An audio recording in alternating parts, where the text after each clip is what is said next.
ਸਤਿ ਸ਼੍ਰੀ ਅਕਾਲ ਜੀ, ਤੁਸੀਂ ਦੇਖ ਰਹੇ ਹੋ ਪ੍ਰਾਈਮ ਏਸ਼ੀਆ ਟੀਵੀ। ਮੈਂ ਪਰਮਜੀਤ ਸਿੰਘ ਬਾਠ ਆਪ ਸਭ ਦਾ ਸਵਾਗਤ ਕਰਦਾ ਤੇ ਅੱਜ ਇੱਕ ਵਿਸ਼ੇਸ਼ ਮੁਲਾਕਾਤ ਅਸੀਂ ਕਰਨ ਜਾ ਰਹੇ ਹਾਂ ਜਸਰਾਜ ਹੱਲਣ ਹੋਰਾਂ ਦੇ ਨਾਲ। ਕੈਨੇਡਾ ਦੇ ਵਿੱਚ ਮੈਂਬਰ ਪਾਰਲੀਮੈਂਟ ਨੇ, ਕੈਲਗਰੀ ਤੋਂ ਨੇ। ਉਹਨਾਂ ਦੀ ਰਾਈਡਿੰਗ ਦੇ ਵਿੱਚ ਉਹਨਾਂ ਦੀ ਭੂਮਿਕਾ, ਕੰਮ ਕਰਨ ਦਾ ਤਰੀਕਾ ਤੇ ਸਭ ਤੋਂ ਵੱਡੀ ਗੱਲ ਇੱਕ ਬਹੁਤ ਰੌਲਾ ਰੱਪਾ ਪੈ ਰਿਹਾ ਕਿਉਂਕਿ ਆਪਾਂ ਧਿਆਨ ਹੁਣ ਇਕੱਲਾ ਪੰਜਾਬ ਤੇ ਯੂਪੀ ਦੀਆਂ ਚੋਣਾਂ ਵੱਲ ਹੀ ਨਹੀਂ ਦੇਣਾ। ਕੈਨੇਡਾ ਦੇ ਵਿੱਚ ਵੀ ਕਿਸੇ ਵੀ ਵੇਲੇ ਢੋਲ ਦੇ ਉੱਤੇ ਡਗਾ ਲੱਗ ਸਕਦਾ ਕਿ ਇੱਥੇ ਫੈਡਰਲ ਇਲੈਕਸ਼ਨ ਆ ਸਕਦੀ ਹੈ ਤੇ ਇੱਥੋਂ ਦੀ ਚੋਣ ਦੇ ਆਉਣ ਦਾ ਭਾਵ ਕਿ ਇਕੱਲਾ ਕੈਨੇਡਾ ਦੇ ਵਿੱਚ ਰਹਿੰਦੇ ਲੋਕਾਂ ਤੇ ਪ੍ਰਭਾਵ ਨਹੀਂ ਪੈਣਾ ਕਿਉਂਕਿ ਲੱਖਾਂ ਪੰਜਾਬੀ ਇੱਥੇ ਵਸਦੇ ਆ, ਉਹਨਾਂ ਦਾ ਸੰਬੰਧ ਪੰਜਾਬ ਦੇ ਨਾਲ ਵੀ ਹੁੰਦਾ। ਇੱਥੇ ਕੋਈ ਵੀ ਤਬਦੀਲੀ ਹੁੰਦੀ ਹੈ ਸਰਕਾਰੀ ਪੱਧਰ ਦੇ ਉੱਤੇ, ਰਾਜਨੀਤਿਕ ਪੱਧਰ ਦੇ ਉੱਤੇ, ਤੇ ਉਹਦਾ ਪ੍ਰਭਾਵ ਪੰਜਾਬ ਦੇ ਵਿੱਚ ਜ਼ਰੂਰ ਪੈਂਦਾ। ਇਮੀਗ੍ਰੇਸ਼ਨ ਦੀਆਂ ਨੀਤੀਆਂ ਕਿੱਦਾਂ ਦੀਆਂ ਹੋਣ, ਇਮੀਗ੍ਰੇਸ਼ਨ ਥੋੜ੍ਹੀ ਜਿਹੀ ਸੁਖਾਲੀ ਹੈ, ਪੰਜਾਬ ਦੇ ਵਿੱਚ ਅਰਦਾਸਾਂ ਹੋਣ ਲੱਗ ਪੈਂਦੀਆਂ। ਇੱਥੇ ਘਰਾਂ ਦੀਆਂ ਕੀਮਤਾਂ ਵੱਧ ਜਾਣ ਤਾਂ ਜਿਹੜੇ ਪੰਜਾਬੀ ਇੱਥੇ ਕੰਮ ਕਰਦੇ ਆ ਬਹੁਤਾ ਪੈਸਾ ਇੱਥੇ ਲੱਗਣ ਲੱਗ ਪੈਂਦਾ, ਪਿੰਡ ਨੂੰ ਫਿਰ ਪੈਸੇ ਥੋੜ੍ਹੇ ਭੇਜ ਹੁੰਦੇ ਆ। ਇਹਦੇ ਤੋਂ ਇਲਾਵਾ ਇੰਟਰਨੈਸ਼ਨਲ ਸਟੂਡੈਂਟਸ ਦਾ ਮਸਲਾ, ਬਹੁਤ ਸਾਰੀਆਂ ਚੀਜ਼ਾਂ ਨੇ ਜਿਹੜੀਆਂ ਕਿ ਇੱਕ ਦੂਸਰੇ ਦੇ ਨਾਲ ਰਲੀਆਂ ਮਿਲੀਆਂ ਨੇ। ਕੰਜ਼ਰਵੇਟਿਵ ਪਾਰਟੀ ਦੇ ਮੈਂਬਰ ਪਾਰਲੀਮੈਂਟ ਨੇ ਜਸਰਾਜ ਹੱਲਣ, ਨੌਜਵਾਨ ਨੇਤਾ ਨੇ। ਰਾਜਨੀਤੀ 'ਚ ਕਿਵੇਂ ਆਏ, ਰਾਜਨੀਤੀ 'ਚ ਆ ਕੇ ਕੰਮ ਕਿੱਦਾਂ ਕਰਨਾ ਪਿਆ, ਪੰਜਾਬ ਦੇ ਨਾਲੋਂ ਰਾਜਨੀਤੀ ਵੱਖਰੀ ਕਿੱਦਾਂ, ਇਹ ਤੁਹਾਨੂੰ ਆਪੇ ਸਮਝ ਆ ਜਾਣੀ ਹੈ। ਜਸਰਾਜ ਹੱਲਣ ਹੋਰਾਂ ਦੇ ਨਾਲ ਚਰਚਾ ਕਰਦੇ ਹਾਂ। ਹੱਲਣ ਸਾਹਿਬ, ਸਵਾਗਤ ਹੈ ਤੁਹਾਡਾ। Thank you so much Bath Sahib, ਤੇ ਆਪਣੇ ਦਰਸ਼ਕਾਂ ਨੂੰ ਮੇਰੇ ਵੱਲੋਂ ਪਿਆਰ ਭਰੀ ਸਤਿ ਸ੍ਰੀ ਅਕਾਲ ਤੇ ਵਾਹਿਗੁਰੂ ਜੀ ਕਾ ਖਾਲਸਾ ਵਾਹਿਗੁਰੂ ਜੀ ਕੀ ਫਤਿਹ ਜੀ। ਹੱਲਣ ਸਾਹਿਬ, ਤੁਸੀਂ ਕੈਲਗਰੀ ਤੋਂ ਮੈਂਬਰ ਪਾਰਲੀਮੈਂਟ ਚੁਣੇ ਗਏ ਤੇ ਪਾਰਟੀ ਨੇ ਤੁਹਾਡੀ ਡਿਊਟੀ ਲਾਈ ਕਿ ਤੁਸੀਂ ਬ੍ਰਿਟਿਸ਼ ਕੋਲੰਬੀਆ ਦੇ ਵਿੱਚ ਜਾ ਕੇ ਵੀ ਪਾਰਟੀ ਨੂੰ ਮਜ਼ਬੂਤ ਕਰੋ, ਸਰਗਰਮ ਕਰੋ। ਜਦੋਂ ਕਿਸੇ ਲੀਡਰ ਦਾ ਮਿਆਰ ਵੱਧਦਾ, ਉਹਦਾ ਕੱਦ ਵੱਧਦਾ, ਭਾਈਚਾਰੇ ਦੇ ਵਿੱਚ ਉਹਦੀ ਭੂਮਿਕਾ ਵੱਧਦੀ ਹੈ ਤਾਂ ਫਿਰ ਉਹਦੀਆਂ ਡਿਊਟੀਆਂ ਲੱਗਦੀਆਂ। ਮੈਂ 3-4-5 ਸਵਾਲ ਨੇ, ਖਾਸ ਤੌਰ ਤੇ ਉੱਤੇ ਆਪਾਂ ਕੋਵਿਡ ਦੇ ਵਿੱਚੋਂ ਨਿਕਲ ਰਹੇ ਹਾਂ, ਦੇਸ਼ ਦੀ ਇਕਨੋਮੀ ਉੱਪਰ ਥੱਲੇ ਜਾ ਰਹੀ ਹੈ ਤੇ ਸਰਕਾਰ ਉਸ ਪਾਰਟੀ ਦੀ ਹੈ ਜਿਹੜੀ ਤੁਹਾਡੇ ਵਿਰੋਧ ਦੇ ਵਿੱਚ ਹੈ। ਸੋ ਉਸ ਸਰਕਾਰ ਦੀ ਕਾਰਗੁਜ਼ਾਰੀ ਨੂੰ ਤੁਸੀਂ ਕਿੱਦਾਂ ਦੇਖਦੇ ਹੋ? ਜੇ ਉਹਨਾਂ ਦੀ ਕਾਰਗੁਜ਼ਾਰੀ ਦੇ ਵਿੱਚ ਤੁਹਾਨੂੰ ਕੋਈ ਕਮੀ ਨਜ਼ਰ ਆਉਂਦੀ ਹੈ, ਜੇ ਤੁਹਾਡੀ ਸਰਕਾਰ ਆਉਂਦੀ ਹੈ ਤਾਂ ਕਮੀ ਨੂੰ ਕਿੱਦਾਂ ਦੂਰ ਕਰਨਾ? ਮੈਂ ਸਾਰੀਆਂ ਗੱਲਾਂ ਪੁੱਛਣੀਆਂ, ਪਰ ਸਭ ਤੋਂ ਪਹਿਲਾਂ ਇਹ ਪੰਜਾਬ ਦੇ ਲੋਕਾਂ ਦੇ ਲਈ ਜਾਂ ਕੈਨੇਡਾ ਦੇ ਵਿੱਚ ਵਸਦੇ ਪੰਜਾਬੀਆਂ ਦੇ ਲਈ ਇੱਕ ਜਗਿਆਸਾ ਹੋਣੀ, ਕਿਉਰਿਓਸਿਟੀ ਹੋਣੀ ਹੈ ਕਿ ਜਸਰਾਜ ਹੱਲਣ ਹੋਰੀ 36-37 ਸਾਲ ਦੀ ਉਮਰ ਦੇ ਵਿੱਚ ਮੈਂਬਰ ਪਾਰਲੀਮੈਂਟ ਨੇ।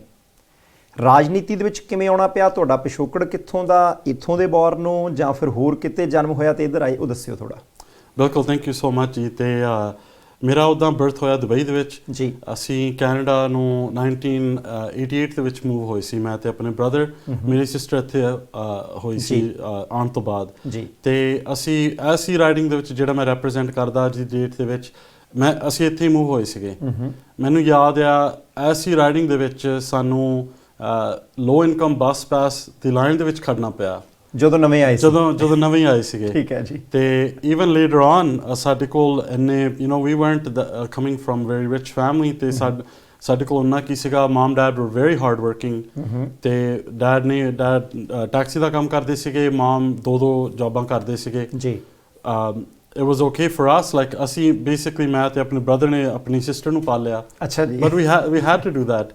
ਤੇ ਐਸੀ ਰਾਈਡਿੰਗ ਦੇ ਵਿੱਚ ਤਾਂ ਹੀ ਮੈਨੂੰ ਬਹੁਤ ਮਾਣ ਆ ਜੀ ਇਸ ਮੁਲਕ ਦਾ ਵੀ ਵੀ ਹੈਡ ਦਿਸ ਓਪਰਚੁਨਿਟੀ ਜੀ। ਤੇ ਐਸੇ ਮੇਰੇ ਕੈਲਗਰੀ ਫੋਰਸ ਲਾਉਣ ਦੀ ਰਾਈਡਿੰਗ ਦੇ ਵਿੱਚ ਹੀ ਮੈਂ ਆਪਣੀ ਸਕੂਲਿੰਗ ਵੀ ਕੀਤੀ ਆ, ਮੈਂ ਹਾਈ ਸਕੂਲ ਵੀ ਪੜ੍ਹਿਆ ਐਸੀ ਰਾਈਡਿੰਗ ਦੇ ਵਿੱਚ। ਐਂਡ ਲੇਟਰ ਔਨ ਮੈਂ ਫਿਰ ਅਕਾਊਂਟਿੰਗ ਕੀਤੀ ਆ ਹਾਈ ਸਕੂਲ ਤੋਂ ਬਾਅਦ।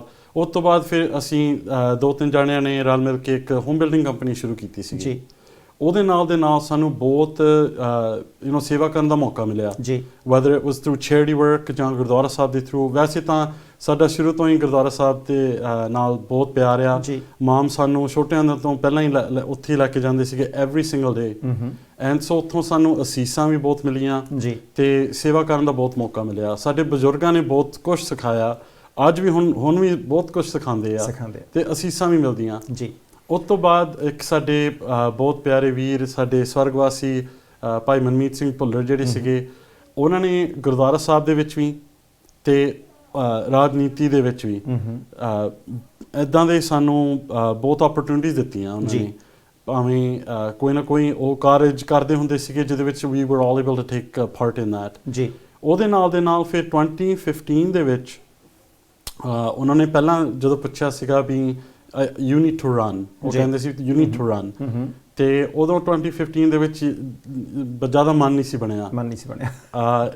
I am not one, ਵੀ ਮੈਨੂੰ ਕਦੀ ਚਾਹ ਨਹੀਂ ਸੀਗਾ ਵੀ ਮੈਂ I should lead, ਹੈ ਨਾ। ਸੋ ਅਸੀਂ ਉਸ ਪਿੱਛੇ ਹੋ ਕੇ ਸੇਵਾ ਕਰਦੇ ਰਹੇ ਹਾਂ। ਐਂਡ ਸੋ ਦੈਨ ਫਿਰ 2019 ਦੇ ਵਿੱਚ ਕਾਫੀ ਜਣਿਆਂ ਨੇ ਬਹੁਤ ਇਨਕਰੇਜ ਕੀਤਾ ਵੀ ਤੈਨੂੰ ਖੜਨਾ ਚਾਹੀਦਾ ਹੁਣ, it's time to do it now, ਸਾਨੂੰ ਲੋੜ ਆ। ਸੋ ਅਸੀਂ ਆਪਣਾ ਨਾਮ ਪਾਤਾ। ਉਦੋਂ ਪ੍ਰੋਵਿੰਸ਼ੀਅਲ ਇਲੈਕਸ਼ਨਸ ਚੱਲ ਰਹੀਆਂ ਸੀਗੀਆਂ। ਪਹਿਲਾ ਨੋਮੀਨੇਸ਼ਨ ਦੇ ਵਿੱਚ ਅਸੀਂ ਗੁਰੂ ਮਹਾਰਾਜ ਦੀ ਕਿਰਪਾ ਨਾਲ ਸਾਰਿਆਂ ਦੀ ਸਪੋਰਟ ਕਰਕੇ ਅਸੀਂ ਜਿੱਤੇ ਸੀਗੇ। April 2019 ਦੇ ਵਿੱਚ ਮੇਨ ਇਲੈਕਸ਼ਨ ਦੇ ਵਿੱਚ ਅਸੀਂ ਹਾਰੇ ਹਾਂ। ਫਿਰ ਇੱਕ ਓਪਰਚੁਨਿਟੀ ਖੁੱਲ ਗਈ ਸੀਗੀ ਐਸੀ ਰਾਈਡਿੰਗ ਦੇ ਵਿੱਚ, ਫਿਰ ਦੁਬਾਰਾ ਨੋਮੀਨੇਸ਼ਨ ਦੇ ਵਿੱਚ ਖੜਨਾ ਪਿਆ। ਉਹੀ ਸੇਮ ਪਿਆਰ, ਉਹੀ ਸਪੋਰਟ, ਉਹੀ ਗੁਰੂ ਮਹਾਰਾਜ ਦੀ ਕਿਰਪਾ ਨਾਲ ਨੋਮੀਨੇਸ਼ਨ ਜਿੱਤ ਕੇ ਫਿਰ October 2019 ਮਹਾਰਾਜ ਨੇ ਇੱਥੇ ਬਿਠਾਤਾ। ਹਲਨ ਸਾਹਿਬ, ਮੈਂ ਜਿੰਨੀ ਗੱਲ ਸਮਝ ਸਕਿਆ, ਮੈਨੂੰ ਲੱਗਦਾ ਕੈਨੇਡਾ ਦੇ ਵਿੱਚ ਵਸਦੇ ਪੰਜਾਬੀਆਂ ਲਈ ਜਾਂ ਦੁਨੀਆ 'ਚ ਜਿੱਥੇ ਵੀ ਕਿਤੇ ਪੰਜਾਬੀ ਵਸਦੇ, ਉਹਨਾਂ ਦੇ ਲਈ ਇਹ ਗੱਲ ਬਹੁਤ ਇੰਪੋਰਟੈਂਟ ਹੈ ਕਿ ਇੱਕ ਪਰਿਵਾਰ ਕਿਸੇ ਹੋਰ ਦੇਸ਼ ਤੋਂ ਕੈਨੇਡਾ ਦੇ ਵਿੱਚ ਮਾਈਗ੍ਰੇਟ ਹੁੰਦਾ। ਹਾਂਜੀ। ਤੇ ਮੈਂ ਇਹ ਵੀ ਉਮੀਦ ਕਰਦਾ ਕਿ ਤੁਸੀਂ ਉਹ ਸਾਰੇ ਫੇਜ਼ ਲਾਈਫ ਦੇ ਦੇਖੇ ਨੇ, ਜਿਹੜਾ ਇੱਕ ਨਵਾਂ ਇਮੀਗ੍ਰੈਂਟ ਵੀ ਇੱਥੇ ਆਉਂਦਾ ਉਹਦੇ ਵਿੱਚੋਂ ਆਉਣਾ ਪੈਂਦਾ, ਜਾਂ ਕੋਈ ਇਕਨੋਮਿਕਲੀ ਵੀਕ ਹੈ ਜੇ ਬੰਦਾ ਅਜੇ ਵੀ, ਕਿ ਤੁਸੀਂ ਉਹ ਬੱਸ ਦੇ ਵਿੱਚ ਸਫ਼ਰ ਕਰਨਾ, ਜਾਂ ਲੋ ਇਨਕਮ ਫੈਮਿਲੀ ਦੀਆਂ ਜੋ ਸਮੱਸਿਆਵਾਂ ਹੁੰਦੀਆਂ ਉਹਨੂੰ ਮਹਿਸੂਸ ਕਰਨਾ, ਉਸ ਪਰਿਵਾਰ ਨੂੰ ਕੀ ਚਾਹੀਦਾ, ਸਰਕਾਰ ਦੀਆਂ ਅੱਖਾਂ ਦੇ ਨਾਲ ਉਹਨੂੰ ਕਿਵੇਂ ਦੇਖਣਾ, ਕਿ ਉਹ ਸਾਰੀ ਚੀਜ਼ ਤੁਸੀਂ ਅੰਡਰਸਟੈਂਡ ਕਰਦੇ ਹੋ। ਉਹਦੇ ਤੋਂ ਬਾਅਦ ਹੌਲੀ ਹੌਲੀ ਕਰਕੇ ਪੌੜੀਆਂ ਚੜ੍ਹੇ, ਵਿਧਾਨ ਸਭਾ ਦੀ ਇਲੈਕਸ਼ਨ ਲੜੀ। ਮੈਂ ਤਾਂ ਵਿਧਾਨ ਸਭਾ ਸ਼ਬਦ ਬੋਲ ਰਿਹਾ ਕਿ ਸਾਰਿਆਂ ਨੂੰ ਸਮਝ ਆ ਜਾਏ, ਵੈਸੇ ਤਾਂ ਸਾਰੇ ਸਿਆਣੇ ਨੇ। ਉਹ ਇਲੈਕਸ਼ਨ ਹਾਰਨ ਤੋਂ ਬਾਅਦ ਵੀ ਤੁਸੀਂ ਡਟੇ ਰਹੇ, ਫਿਰ MP ਦੀ ਇਲੈਕਸ਼ਨ ਲੜੀ ਤੇ ਜਿੱਤ ਗਏ। ਇਹਦੇ ਤੋਂ ਪਹਿਲਾਂ ਕਿ ਮੈਂ ਇੱਥੋਂ ਦੇ ਫੈਡਰਲ ਸਟਰਕਚਰ ਲਾਵਾਂ, ਮੈਂ ਜ਼ਰੂਰ ਇਹ ਜਾਣਨਾ ਚਾਹੂੰਗਾ ਕਿ ਹੁਣ ਤਾਂ ਕਈ ਸਾਲ ਹੋ ਗਏ ਤੁਹਾਨੂੰ MP ਬਣਿਆ ਨੂੰ, ਕੰਮ ਕਰਨ ਦਾ ਤਰੀਕਾ ਕੀ ਹੈ? ਜਾਨੀ ਲੋਕਾਂ ਦੇ ਵਿੱਚ ਵਿਚਰਦੇ ਹੋ ਜਾਂ ਘਰੇ ਆਰਾਮ ਨਾਲ ਫਿਰ ਬਹਿ ਗਿਆ ਵੀ ਹੁਣ ਤਾਂ MP ਬਣ ਗਿਆ, ਹੁਣ ਕੋਈ ਗੱਲ ਨਹੀਂ, ਤਨਖਾਹ ਮਿਲਦੀ ਹੈ?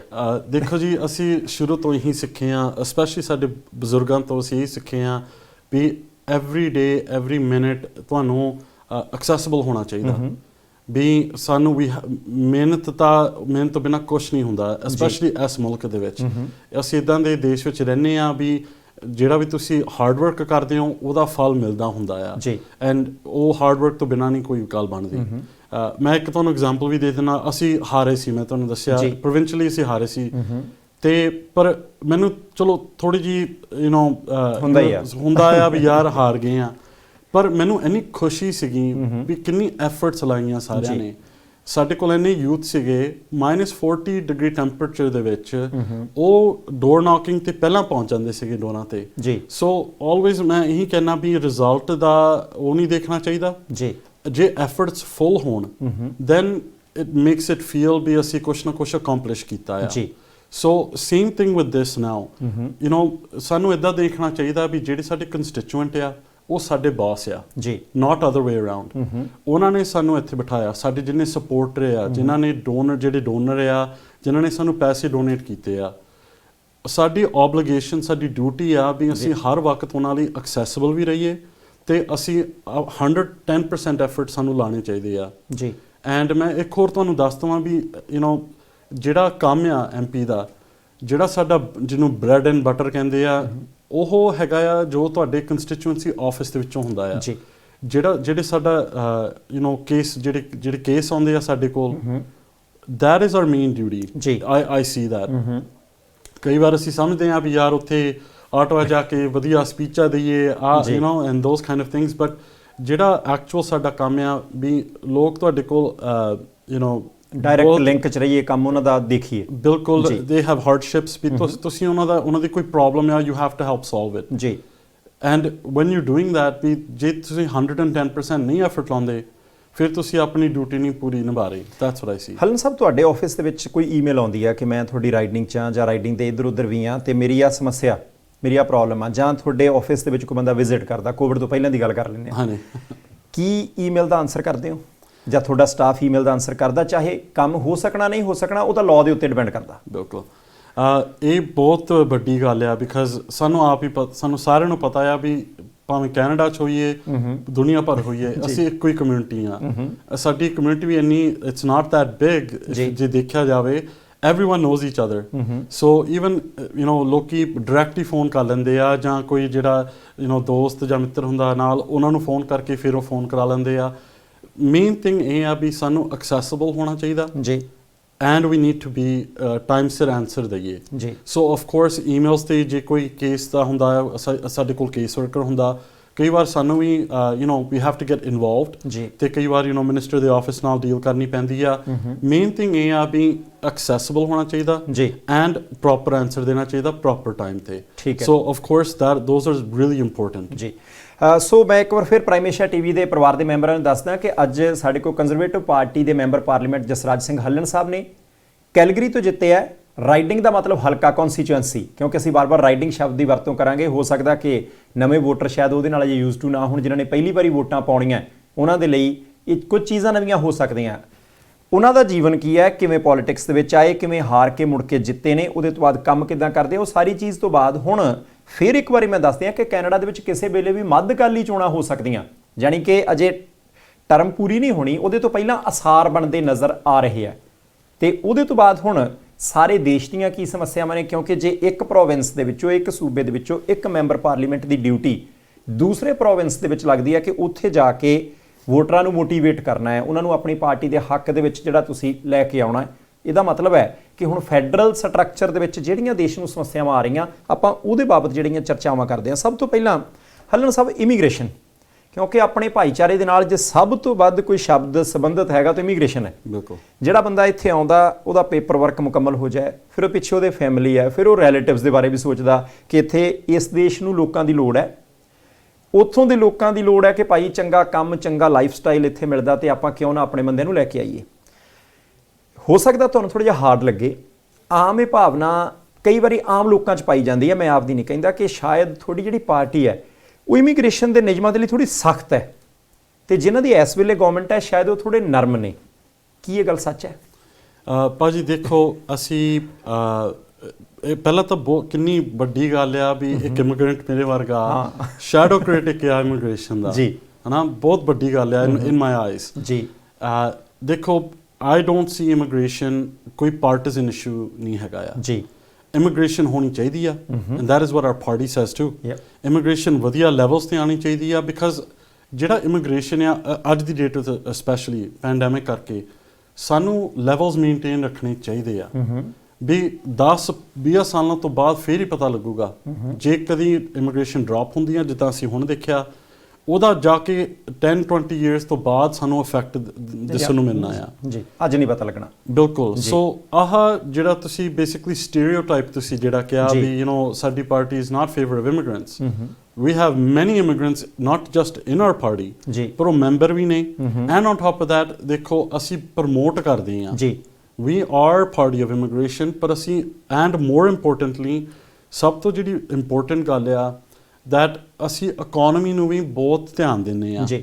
ਜੌਬਸ ਐਂਡ ਇਕਨੋਮੀ ਹੁਣ ਜਿਹੜਾ ਬੰਦਾ ਇੱਥੇ ਆਉਂਦਾ ਆ ਉਹਨੂੰ ਵੀ ਇੱਕ ਹੋਪ ਹੋਣੀ ਚਾਹੀਦੀ ਆ ਵੀ ਇੱਥੇ ਆ ਕੇ ਨਵੇਂ ਮੁਲਕ 'ਚ ਆ ਕੇ ਸਾਨੂੰ some type of prosperity ਦਿਸਣੀ ਚਾਹੀਦੀ ਆ there should be some hope to have success ਇਸ ਵੇਲੇ ਲਿਬਰਲ ਸਰਕਾਰ ਦੇ ਥੱਲੇ we don't see much success ਇੱਥੇ ਕੈਨੇਡਾ ਦੇ ਵਿੱਚ ਇੱਕ ਸਟੈਟਿਸਟਿਕ ਆਇਆ ਰੀਸੈਂਟਲੀ 50% ਜਿਹੜੇ ਰੈਫਿਊਜੀ ਇੱਥੇ ਆਉਂਦੇ ਆ ਉਹ ਪਾਵਰਟੀ ਵਿੱਚ ਚਲ ਜਾਂਦੇ ਆ ਵੀ ਇੰਨਾ ਮਾੜਾ ਹਾਲ ਆ ਸਾਡੀ economy the when it comes to immigration ਮੇਰਾ ਮੇਨ ਰੋਲ ਵੀ ਕੀ ਆ ਵੀ ਅਸੀਂ ਇਮੀਗ੍ਰੇਸ਼ਨ ਸਿਸਟਮ ਨੂੰ ਬੈਟਰ ਕਰਨਾ ਆ ਤੇ I'll give you a few examples ਜੀ ਅਸੀਂ ਹੁਣ 2021 ਦੇ ਵਿੱਚ ਆ ਮੈਂ ਸੁਜੈਸਸ਼ਨ ਇਹਨਾਂ ਨੂੰ ਵਾਰ-ਵਾਰ ਦੇਈ ਜਾਂਦਾ ਵੀ ਸਾਨੂੰ ਮਾਡਰਨਾਈਜ਼ ਕਰਨਾ ਚਾਹੀਦਾ ਸਾਡਾ ਇਮੀਗ੍ਰੇਸ਼ਨ ਸਿਸਟਮ ਨੂੰ ਜਿੱਦਾਂ ਅਸੀਂ Amazon ਨੂੰ ਦੇਖਦੇ ਹਾਂ ਜੀ Amazon ਵਰਗਾ ਅਸੀਂ ਇਮੀਗ੍ਰੇਸ਼ਨ ਦਾ ਸਿਸਟਮ ਬਣਾਈਏ ਜਿਹੜਾ ਵੀ ਐਪਲੀਕੈਂਟ ਹੈ ਉਹਨੂੰ ਪਤਾ ਹੋਣਾ ਚਾਹੀਦਾ ਵੀ ਮੇਰੀ ਐਪਲੀਕੇਸ਼ਨ ਕਿੱਥੇ ਆ ਕਿੱਥੇ ਤੱਕ ਪਹੁੰਚੀ ਆ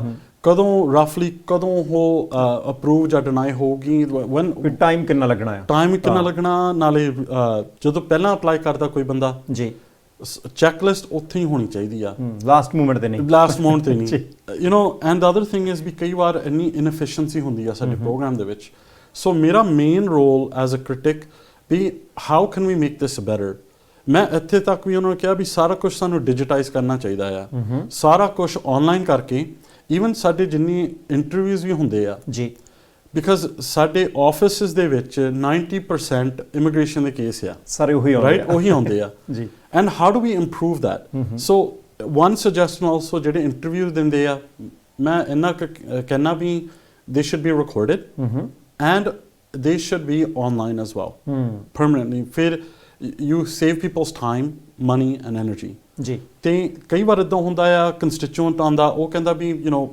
ਆਫਿਸਰ ਨੇ ਇਦਾਂ ਦੇ ਕੁਐਸਚਨ, ਬਹੁਤ ਇਨਸੈਂਸਿਟਿਵ ਕੁਐਸਚਨ ਪੁੱਛੇ ਆ ਤੇ ਅਸੀਂ ਇਦਾਂ ਦੇ ਆਨਸਰ ਕੀਤੇ ਆ। ਜਦੋਂ ਤੁਸੀਂ ਆਫਿਸਰ ਦੇ ਨੋਟ ਦੇਖਦੇ ਹੋ, ਉਹ ਡਿਫਰੈਂਟ ਸਟੋਰੀ ਹੁੰਦੀ ਆ ਜੀ। ਸੋ ਮੈਂ ਕਹਿੰਦਾ ਵੀ ਅਕਾਊਂਟੇਬਿਲਿਟੀ ਤੇ ਟਰਾਂਸਪੇਰੈਂਸੀ ਹੋਣੀ ਚਾਹੀਦੀ ਆ ਇਮੀਗ੍ਰੇਸ਼ਨ ਦੇ ਵਿੱਚ ਜੀ। ਹਲਨ ਸਾਹਿਬ, ਮੈਂ ਕਿੱਥੇ ਤੁਹਾਨੂੰ ਥੋੜੀ ਰੋਕ ਇਸ ਕਰਕੇ ਰਿਹਾ ਕਿ ਤੁਹਾਡੀ ਪਾਰਟੀ ਦੇ ਬਹੁਤ ਸਾਰੇ ਮੈਂਬਰ ਪਾਰਲੀਮੈਂਟ ਨੇ, ਇੱਕ ਮੈਂਬਰ ਪਾਰਲੀਮੈਂਟ ਦੀ ਆਪਣੀ ਰਾਈਡਿੰਗ ਦੇ ਪ੍ਰਤੀ ਡਿਊਟੀ ਹੈ, ਪਰ ਤੁਹਾਨੂੰ ਪਾਰਟੀ ਨੇ ਕੁਝ ਵੱਡੀ ਡਿਊਟੀ ਦਿੱਤੀ ਹੈ। ਹੋ ਸਕਦਾ ਬਹੁਤ ਸਾਰੇ ਵੋਟਰਸ ਨੂੰ ਨਾ ਪਤਾ ਹੋਵੇ ਕਿ ਤੁਹਾਡੀ ਡਿਊਟੀ ਕੀ ਹੈ। ਤੁਹਾਡੀ ਰਾਈਡਿੰਗ ਵਾਲਿਆਂ ਨੂੰ ਪਤਾ ਹੋਣਾ, ਕੈਲਗਰੀ ਵਾਲਿਆਂ ਨੂੰ ਪਤਾ ਹੋਣਾ, ਅਲਬਰਟਾ ਵਾਲਿਆਂ ਨੂੰ ਪਤਾ ਹੋਣਾ, ਹੋ ਸਕਦਾ ਬਹੁਤ ਸਾਰੇ BC ਦੇ ਵਿੱਚ ਜਿਹੜੇ ਵੋਟਰ ਹੋਣ ਉਹਨਾਂ ਨੂੰ ਪਤਾ ਨਾ ਹੋਵੇ ਕਿ ਤੁਸੀਂ ਉਹ ਗੱਲ ਉਹਨਾਂ ਨੂੰ ਕਿਉਂ ਕਹਿੰਦੇ ਹੋ, ਤੁਹਾਡੇ ਕੋਲ ਰਾਈਟ ਕੀ ਹੈ, ਪਾਰਟੀ ਨੇ ਤੁਹਾਡੀ ਕੀ ਇਮੀਗ੍ਰੇਸ਼ਨ ਦੇ ਬਾਬਤ ਡਿਊਟੀ ਲਾਈ ਹੈ, ਉਹ ਇੱਕ ਵਾਰੀ ਸਮਝਾ ਦਿਓ। ਬਿਲਕੁਲ। ਸੋ ਜਿੱਦਾਂ ਜਦੋਂ ਸਰਕਾਰ ਬਣਦੀ ਆ ਜੀ, ਉਹਦੇ ਵਿੱਚ ਮਿਨਿਸਟਰਸ ਹੁੰਦੇ ਆ। ਅਸੀਂ ਆਪੋਜੀਸ਼ਨ ਦੇ ਵਿੱਚ ਸਾਡੇ ਵੀ ਕਹਿ ਲਓ ਸ਼ੈਡੋ ਮਿਨਿਸਟਰ ਸੀ, ਉਹਦਾ ਨਾਮ ਕਹਿੰਦੇ ਜਾਂ ਕ੍ਰਿਟਿਕ ਦੇਖੋ, ਇਦਾਂ ਅਸੀਂ ਕਹਿੰਦੇ ਆ। ਸੋ ਮੇਰਾ ਉਸ ਲੈਵਲ ਤੇ ਆਪੋਜੀਸ਼ਨ ਦੇ ਵਿੱਚ, ਅਫੀਸ਼ੀਅਲ ਆਪੋਜੀਸ਼ਨ ਦੇ ਵਿੱਚ ਜੀ, ਉਹ ਮੇਰਾ ਰੋਲ ਬਣਦਾ ਆ ਇਮੀਗ੍ਰੇਸ਼ਨ।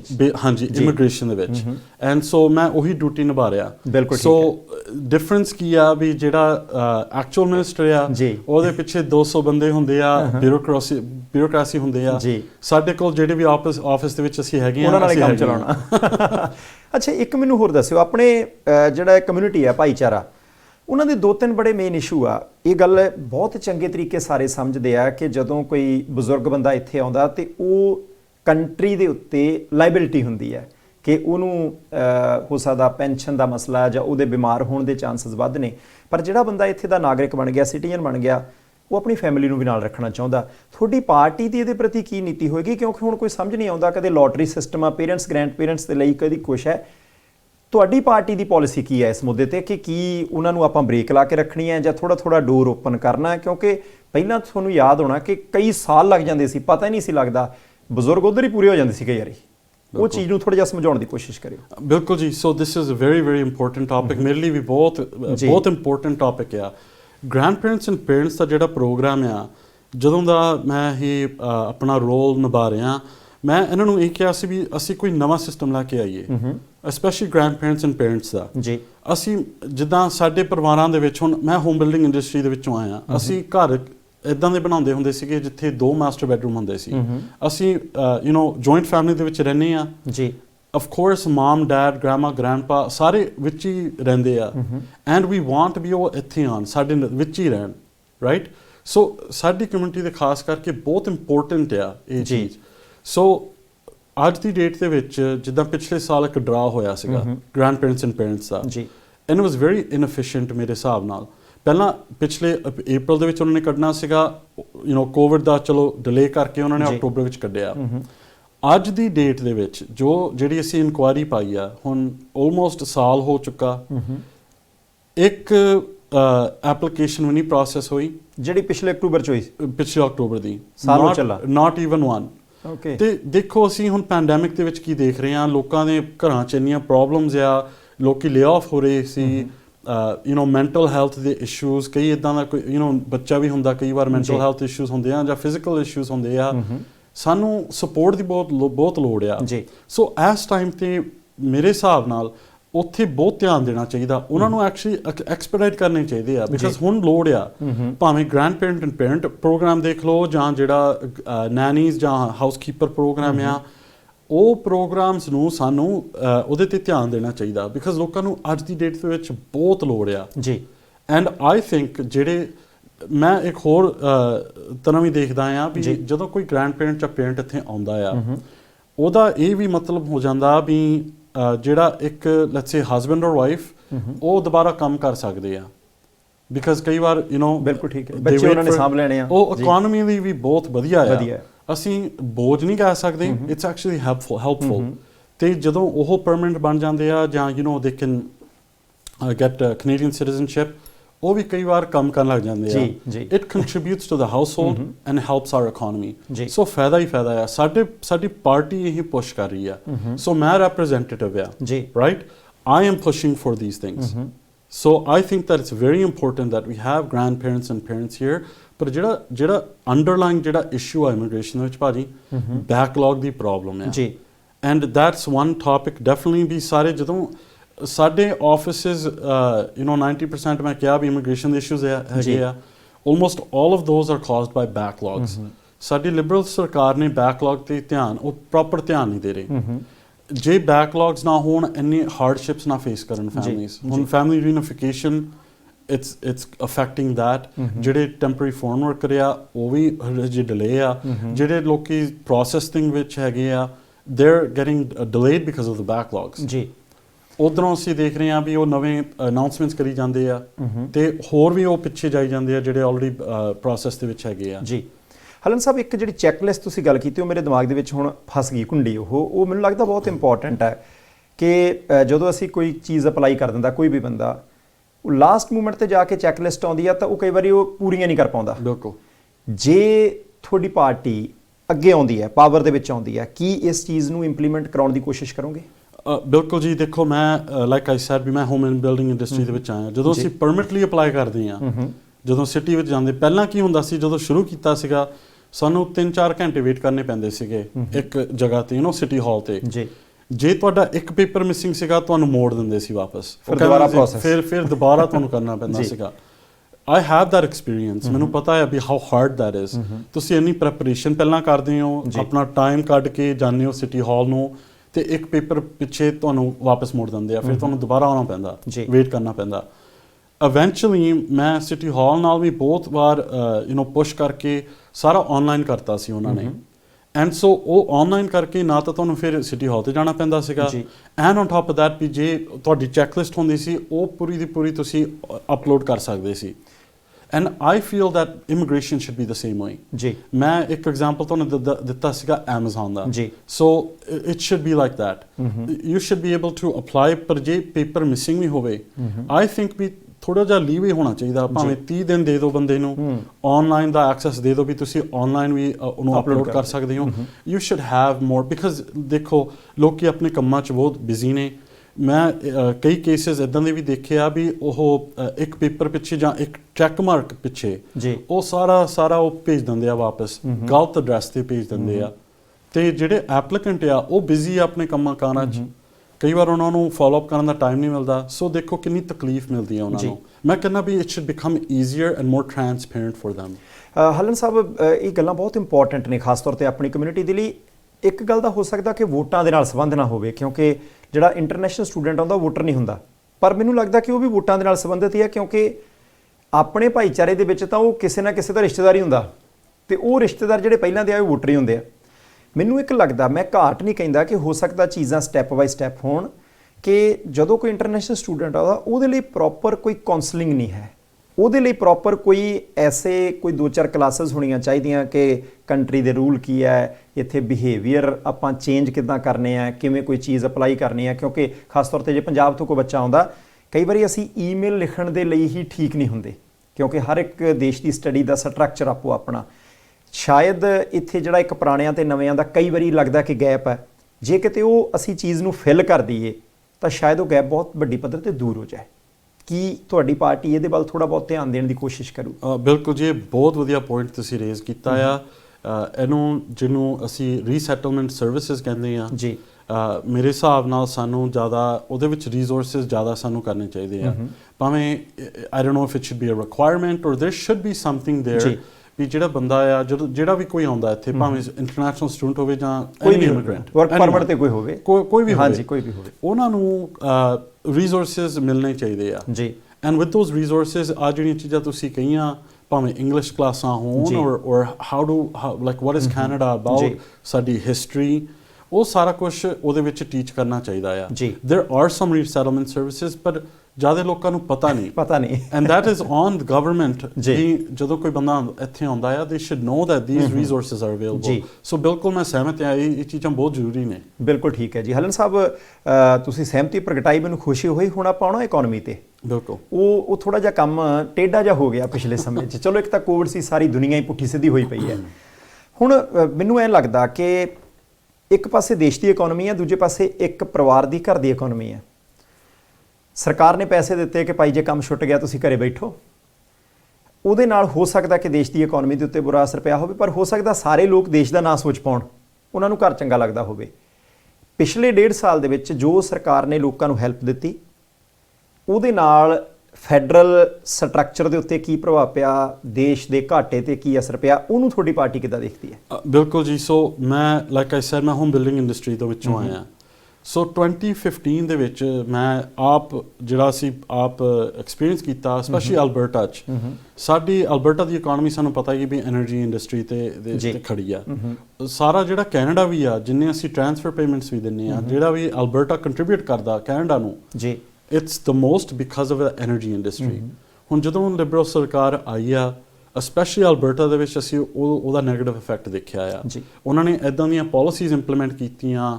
ਬਿੱਲ C-69 ਜਿਹੜਾ ਨੋ ਪਾਈਪਲਾਈਨ ਬਿੱਲ ਆ, ਜਿਹੜਾ C-48 ਆ, ਨੋ ਟੈਂਕਰ ਬੈਨ ਜਿਹੜਾ ਲਗਾਇਆ। ਸੋ ਅਸੀਂ ਆਪ ਦਾ ਤੇਲ ਆ, ਅਸੀਂ ਕੋਸਟ ਨੂੰ ਲੈ ਕੇ ਜਾ ਸਕਦੇ ਹਾਂ ਇੱਧਰ ਨੂੰ, ਪਰ ਉਹ ਕਿਤੇ ਬਾਹਰ ਨਹੀਂ ਲੈ ਕੇ ਜਾ ਸਕਦੇ। ਉਸ ਤੋਂ ਬਾਅਦ ਉਹ ਚੀਜ਼ਾਂ ਨੇ ਸਾਡੀ ਇਕਨੋਮੀ ਨੂੰ ਬਹੁਤ ਜ਼ਿਆਦਾ ਨੈਗੇਟਿਵਲੀ ਇਫੈਕਟ ਕੀਤਾ ਆ। ਸੋ ਮੈਂ 2015 ਤੋਂ ਦੇਖ ਰਿਹਾ ਵੀ ਸਾਡੀ ਇਕਨੋਮੀ ਥੱਲੇ ਜਾਈ ਜਾਂਦੀ ਆ, ਇਨਵੈਸਟਮੈਂਟ ਬਾਹਰ ਨੂੰ ਜਾਈ ਜਾਂਦੀ ਆ।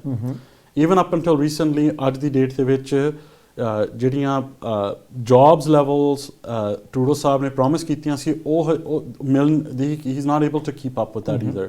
ਉਹ ਟਾਰਗੇਟਸ ਮਿਸ ਕਰੀ ਜਾਂਦੇ ਆ। ਸੋ ਮੇਰਾ ਕਹਿਣ ਦਾ ਮਤਲਬ ਇਹ ਆ ਵੀ ਸਾਡੀ ਲਿਬਰਲ ਸਰਕਾਰ ਨੇ ਸਾਡੀ ਇਕਨੋਮੀ ਨੂੰ ਬਹੁਤ ਜ਼ਿਆਦਾ ਨੈਗੇਟਿਵ ਇਫੈਕਟ ਕੀਤਾ ਆ ਜੀ, ਵਿਦ ਬੈਡ ਪਾਲਿਸੀਜ਼। ਹੁਣ ਜਿਹੜਾ ਮੈਂ ਆਪਣੇ ਪੈਂਡੈਮਿਕ ਤੋਂ ਪਹਿਲਾਂ ਕੀ ਦੇਖ ਰਿਹਾ ਸੀਗਾ, ਕੰਸਟਰਕਸ਼ਨ ਇੰਡਸਟਰੀ ਦੇ ਵਿੱਚ ਜਿਹੜੇ ਪਲੰਬਰ ਜਾਂ ਸਾਡੇ ਵੀਰ ਜਿਹੜੇ ਇਲੈਕਟ੍ਰੀਕਲ ਕੰਮ ਕਰਦੇ ਆ, ਜਾਂ ਜਿਹੜਾ ਵੀ ਕੋਈ ਟ੍ਰੇਡਸਮੈਨ ਆ, ਉਹਨਾਂ ਕੋਲ ਪਹਿਲਾਂ 10-10, 15-15 ਜਾਣੇ ਸੀ ਆਪਣੇ ਇੱਕ ਕਰੂ ਦੇ ਵਿੱਚ। ਉਹਨਾਂ ਨੂੰ ਸਾਰਿਆਂ ਨੂੰ ਲੇ ਆਫ ਕਰਨਾ ਪਿਆ ਤੇ ਆਪ ਉਹਨਾਂ ਨੂੰ ਜਾਣਾ ਪਿਆ ਵਾਪਸ ਫੀਲਡ ਦੇ ਵਿੱਚ। ਅਸੀਂ ਇੱਥੇ ਤੱਕ ਪਹੁੰਚੇ ਸੀਗੇ ਪੈਂਡੈਮਿਕ ਤੋਂ ਪਹਿਲਾਂ ਬਿਕਾਜ਼ ਆਫ ਇਕਨੋਮੀ। ਪੈਂਡੈਮਿਕ ਦੇ ਵਿੱਚ ਜਿਹੜੇ ਸਪੋਰਟਸ ਵੀ ਮਿਲੇ ਆ ਲੋਕਾਂ ਨੂੰ, I don't think they were enough. So why I say that, so ਪਹਿਲਾਂ ਤਾਂ ਜਿਹੜਾ ਸਰਬ ਸੀਗਾ $2000 ਸੀਗੇ, ਉਹਨਾਂ ਨੇ ਕੈਪ ਲਾਈ ਸੀ $1000 ਦੀ, ਵੀ ਤੁਸੀਂ $1000 ਤੋਂ ਉੱਪਰ ਨਹੀਂ ਕਮਾ ਸਕਦੇ ਜੇ ਤੁਸੀਂ 2000 ਲੈਣੇ ਆ। ਸਾਡੀ ਪਾਰਟੀ ਦਾ ਇਹ ਕਹਿਣਾ ਸੀਗਾ ਵੀ ਰਿਕੁਆਇਰਮੈਂਟ ਕਿਉਂ ਰੱਖੀ ਆ $1000 ਦੀ, ਲੋਕਾਂ ਨੂੰ ਪੈਸੇ ਬਣਾਉਣੇ ਚਾਹੀਦੇ ਆ ਵੱਧ ਤੋਂ ਵੱਧ। They should be able to make as much money as they want, support ਵੀ ਦਿਓ ਨਾਲ, ਪਰ ਉਹਨਾਂ ਨੂੰ ਕੋਈ ਰਿਸਟ੍ਰਿਕਸ਼ਨ ਪਾਬੰਦੀ ਨਾ ਲਾਓ ਵੀ ਤੁਸੀਂ ਇੰਨੇ ਕੀ ਬਣਾ ਸਕਦੇ ਹੋ। ਸੋ ਇੱਕ ਤਾਂ ਉਹ ਸੀਗਾ। ਦੂਜੀ ਗੱਲ, ਸਮਾਲ ਬਿਜ਼ਨਸ ਦੀ ਜਿਹੜੀ ਸਪੋਰਟ ਸੀ, ਜਿਹੜਾ $40,000 ਦਾ ਲੋਨ ਸੀਗਾ, ਸਾਡੀ ਪਾਰਟੀ ਨੇ ਸ਼ੁਰੂ ਤੋਂ, ਮੈਂ ਆਪ ਖੁਦ ਹਾਊਸ ਆਫ ਕਾਮਨ ਦੇ ਵਿੱਚ ਖੜੇ ਹੋ ਕੇ ਕਿਹਾ ਸੀਗਾ, ਜੇ ਤੁਸੀਂ $40,000 ਲੈਣੇ ਸੀਗਾ ਲੋਨ, ਤੁਹਾਨੂੰ $50,000 ਦੀ ਪੇਰੋਲ ਦਿਖਾਉਣੀ ਪੈਂਦੀ ਸੀ। ਸਾਨੂੰ ਸਾਰਿਆਂ ਨੂੰ ਪਤਾ, ਸਪੈਸ਼ਲੀ ਸਾਡੀ ਕਮਿਊਨਿਟੀ ਦੇ ਵਿੱਚ ਕੋਈ ਪੇਰੋਲ ਨਹੀਂ ਕੱਢਦਾ। ਤੁਸੀਂ ਜਿਹੜਾ ਮਰਜੀ ਟ੍ਰੇਡ ਪਰਸਨ ਦੇਖ ਲਓ, ਜਾਂ ਤੁਸੀਂ ਦੇਖ ਲਓ ਜਿਹੜੇ ਟਰੱਕਿੰਗ ਵੀਰ ਜਾਂ ਪੈਨ ਜਿਹੜੇ ਉਹ ਕੰਮ ਕਰਦੇ ਆ, $50,000 ਪੇਰੋਲ ਕੋਈ ਨਹੀਂ ਸ਼ੋ ਕਰਦਾ। ਅਸੀਂ ਡਿਵੀਡੈਂਡ ਕੱਢਦੇ ਹੁੰਦੇ ਆ end of year, which is still legal. So ਅਸੀਂ ਫਾਈਟ ਬਹੁਤ ਕੀਤਾ ਉਹਨਾਂ ਨਾਲ ਵੀ $50,000 ਪੇਰੋਲ ਦੀ ਰਿਕੁਆਇਰਮੈਂਟ ਚੱਕ ਦਿਓ। ਸਾਡੇ ਟ੍ਰੇਡਮੈਨ, ਸਾਡੇ ਜਿਹੜੇ ਸਮਾਲ ਬਿਜ਼ਨਸ ਓਨਰ ਆ, ਜਾਂ ਟਰੱਕਿੰਗ ਦੇ ਵਿੱਚ ਜਿਹੜੇ ਕੰਮ ਕਰਦੇ ਆ, ਲੋੜ ਉਹਨਾਂ ਨੂੰ ਸਭ ਤੋਂ ਜ਼ਿਆਦਾ ਸੀਗੀ। ਤੇ 6 ਮਹੀਨਿਆਂ ਤੋਂ ਬਾਅਦ ਲੜ ਕੇ ਅਸੀਂ ਉਹ ਵੀ ਰਿਕੁਆਇਰਮੈਂਟ ਚੁਕਾਤੀ ਸੀ ਉਹਨਾਂ ਤੋਂ, but it was really late ਜੀ। ਤੀਜੀ ਜਿਹੜੀ ਸਪੋਰਟ ਸੀਗੀ ਵੇਜ ਸਬਸਿਡੀ ਦੀ, ਇਹਨਾਂ ਨੇ 10% ਹੀ ਕਿਹਾ ਜੀ। ਅਸੀਂ ਵੀ ਉਹ ਕੰਸਲਟੇਸ਼ਨ ਕਰਕੇ ਉਹਨਾਂ ਨਾਲ ਲੜ ਕੇ 75% ਤੱਕ ਕੀਤਾ ਸੀਗਾ। ਸੋ ਵੀ ਵਰ always standing up for giving more sports for people. ਪਰ ਇਹਦੇ ਨਾਲ ਦੇ ਨਾਲ ਭਾਜੀ, ਜਿਹੜਾ ਇਹਨਾਂ ਨੇ ਪੈਂਡੈਮਿਕ ਦਾ ਮਿਸਮੈਨੇਜਮੈਂਟ ਕੀਤਾ, ਉਹਦੇ ਨਾਲ ਵੀ ਕਾਫੀ ਜਾਣੇ ਬਿਮਾਰ ਵੀ ਹੋਏ ਆ, ਤੇ ਉਹਦੇ ਨਾਲ ਸਾਡੇ ਸਮਾਲ ਬਿਜ਼ਨੈਸਿਸ ਵੀ ਅਫੈਕਟ ਹੋਏ ਆ ਜੀ। ਜਦੋਂ ਅਸੀਂ ਕਹਿੰਦੇ ਸੀ ਕਿ ਬਾਰਡਰ ਸ਼ਟ ਡਾਊਨ ਕਰੋ, ਉਦੋਂ ਕੀਤਾ ਨਹੀਂ, 3 ਮਹੀਨਿਆਂ ਤੋਂ ਬਾਅਦ ਕੀਤਾ। ਵੈਕਸੀਨ ਪ੍ਰੋਕਿਊਰਮੈਂਟ ਵੀ ਬਹੁਤ ਜ਼ਿਆਦਾ ਲੇਟ ਆਈ ਆ, ਉਹਨਾਂ ਦੇ ਬਹੁਤ ਵੱਡੇ ਫੇਲੀਅਰਸ ਕਰਕੇ ਵੈਕਸੀਨਸ ਵੀ ਬਹੁਤ ਜ਼ਿਆਦਾ ਲੇਟ ਰੋਲ ਆਊਟ ਹੋਏ ਆ ਜੀ। ਸੋ ਇਨ ਆਰ ਆਈਜ਼ ਜਿਹੜੀ ਇਕਨੋਮੀ ਆ, this liberal government has like gotten rid of our economy। ਹਲਨ ਸਾਹਿਬ, ਇਹ ਗੱਲ ਤੁਹਾਡੀ ਪਾਰਟੀ ਦਾ ਇੱਕ ਪੱਖ ਹੈ ਕਿ ਉਹਨਾਂ ਨੇ ਹਿੱਟ ਕੀਤਾ, ਇਹ ਸਮੇਂ ਨੇ ਕਲੀਅਰ ਕਰ ਦੇਣਾ ਕਿੰਨਾ ਹਿੱਟ ਕੀਤਾ। ਮੇਰਾ ਇੱਕ ਸਵਾਲ ਹੈ ਇੱਥੇ ਕਿ ਮੰਨ ਲੈਨੇ ਸਪੋਜ਼ ਤੁਹਾਡੀ ਗਵਰਨਮੈਂਟ ਆ ਜਾਂਦੀ ਹੈ, ਤੁਹਾਡੀ ਉਹਦੇ ਵਿੱਚ ਕੰਟਰੀਬਿਊਸ਼ਨ ਹੋਊਗੀ ਇਕਨੋਮੀ ਨੂੰ ਉੱਪਰ ਚੱਕਣ ਦੇ ਲਈ, ਕਿਉਂਕਿ ਇਹ ਤਾਂ ਕ੍ਰਿਟਿਸਿਜ਼ਮ ਹੋ ਗਿਆ। ਜਿਹੜੀ ਚੇਅਰ ਦੇ ਉੱਤੇ ਮੈਂ ਬੈਠਾ, ਮੇਰਾ ਇਹ ਫਰਜ਼ ਬਣਦਾ ਮੈਂ ਜ਼ਰੂਰ ਪੁੱਛਾਂ ਕਿ ਜਿਹੜਾ ਕੰਮ, ਉਹ ਕਿਹੜਾ ਕੰਮ ਆ ਜਿਹੜਾ ਉਹ ਨਹੀਂ ਕਰ ਸਕੇ, ਜਿਹੜਾ ਤੁਹਾਡੀ ਪਾਰਟੀ ਸਰਕਾਰ 'ਚ ਆ ਕੇ ਕਰੂਗੀ, ਜਿਹਦੇ ਨਾਲ ਇਕਨੋਮੀ ਉੱਪਰ ਜਾਊ। ਬਿਲਕੁਲ ਭਾਜੀ, this is another great question। ਪਹਿਲਾਂ ਤਾਂ ਅਸੀਂ ਇਕਨੋਮੀ ਤੇ ਜੌਬਸ ਦੇ ਉੱਪਰ ਅਸੀਂ ਫੋਕਸ ਕਰਨਾ ਆ along with health and safety of Canadians. ਹੁਣ ਮੈਂ ਇੱਥੇ ਵੀ ਡੋਰ ਨਾਕਿੰਗ ਕੀਤੀ ਆ BC ਦੇ ਵਿੱਚ, ਇਹੀ ਮੈਨੂੰ ਸੁਣਨ ਨੂੰ ਸੇਮ ਚੀਜ਼ਾਂ ਮਿਲ ਰਹੀਆਂ, ਜੌਬਸ ਐਂਡ ਇਕਨੋਮੀ। ਜਿਹੜੇ ਸਾਡੇ ਯੂਥ ਆ ਉਹ ਡੋਰਾਂ ਤੇ ਜਿਹੜੇ ਮਿਲਦੇ ਆ ਉਹ ਵੀ ਇਹ ਕਹਿ ਰਹੇ ਵੀ ਸਾਨੂੰ ਹੋਪ ਨਹੀਂ ਦਿਸ ਰਿਹਾ, ਅਸੀਂ ਚਲੋ ਗ੍ਰੈਜੂਏਟ ਤਾਂ ਕਰ ਲਵਾਂਗੇ ਪਰ ਜੌਬਾਂ ਹੈ ਨਹੀਂ ਗਿਆ। ਉਹ ਇਹ ਵੀ ਕਹਿ ਰਿਹਾ ਵੀ ਜਿਹੜੇ ਇੰਟਰਨਸ਼ਿਪ ਸੀਗੇ ਮੋਸਟਲੀ ਜਿੰਨੇ ਇੰਜੀਨੀਅਰ ਆ ਉਹ ਇੰਟਰਨਸ਼ਿਪਸ ਵੀ ਕਰਦੇ ਹੁੰਦੇ ਸੀਗੇ in oil and gas industry, ਉਹਦੀ ਇਕਨੋਮੀ ਨੂੰ in oil and gas industry ਨੇ ਲਿਬਰਲ ਗਵਰਨਮੈਂਟ ਨੇ ਬਿਲਕੁਲ ਐਨ ਖਤਮ ਕੀਤਾ ਹੋਇਆ ਪਿਆ। So there's no hope for them either. Our party is proposing we will not only create jobs, ਪਰ ਅਸੀਂ ਇੱਕ ਜਿਹੜਾ ਡੈਟ ਆ ਸਾਡੇ ਸਾਰਿਆਂ ਦੇ ਸਿਰਾਂ ਤੇ, it's the most debt we've ever seen, 1.3 trillion ਤੋਂ ਉੱਪਰ ਆ right now, ਹੁਣ ਤੱਕ ਦਾ ਸਭ ਹੁਣ ਤੱਕ ਤਾਂ ਜੀ।